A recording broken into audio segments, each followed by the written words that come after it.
ಅವರ ಒಂದು ಕನಸು ಭಾರತ 2047ನೇ ಇಸ್ವಿಗೆ ವಿಕಸಿತ ಭಾರತ ಆಗಿ ಪರಿವರ್ತನೆ ಆಗಬೇಕು, ಅಭಿವೃದ್ಧಿಶೀಲ ರಾಷ್ಟ್ರವನ್ನಾಗಿ ಪರಿವರ್ತನೆ ಮಾಡಬೇಕು ಅನ್ನೋ ಒಂದು ಸಂಕಲ್ಪವನ್ನು ಇಟ್ಟು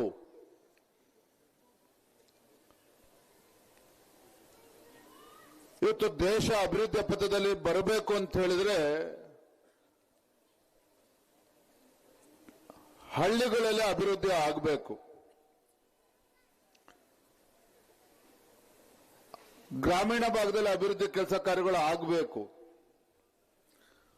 ಆ ನಿಟ್ಟಿನಲ್ಲಿ ಒಂದು ಮಹತ್ತರವಾಗಿರುವಂತಹ ಒಂದು ಕಾಯ್ದೆ ವಿಕಸಿತ ಭಾರತ್ ಜಿ ರಾಮ್ಜಿ.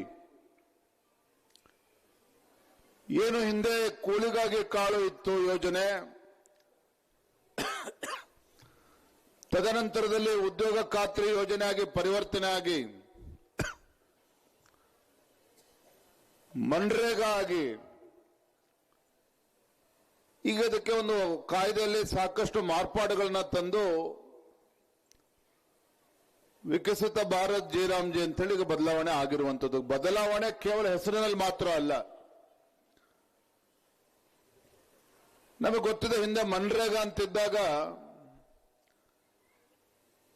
ಗ್ರಾಮೀಣ ಪ್ರದೇಶದಲ್ಲಿ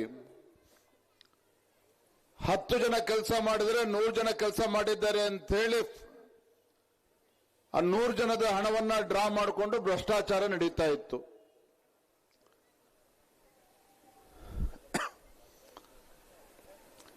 ಒಂದು ಗುಂಡಿ ತೆಗೆಯೋದು, ಅದೇ ಗುಂಡಿ ಮುಚ್ಚೋದು ಪ್ರತಿ ವರ್ಷನೂ ಕೂಡ. ಅಂದ್ರೆ ಈ ಕಾಂಗ್ರೆಸ್ ಪುಡಾರಿಗಳಿಗೆ ದುಡ್ಡು ಹೊಡೆಯೋದಕ್ಕೆ ಒಂದು ರೀತಿ ಅದು ಮೇಲಿನಿಂದ ಕಾರ್ಯಕ್ರಮ ಕೊಟ್ಟಿದ್ದಾರೋ ಅನ್ನೋ ರೀತಿಯಲ್ಲಿ ಭ್ರಷ್ಟಾಚಾರ ಮನ್ರೇಗಾದಲ್ಲಿ ನಡೀತಾ ಇತ್ತು.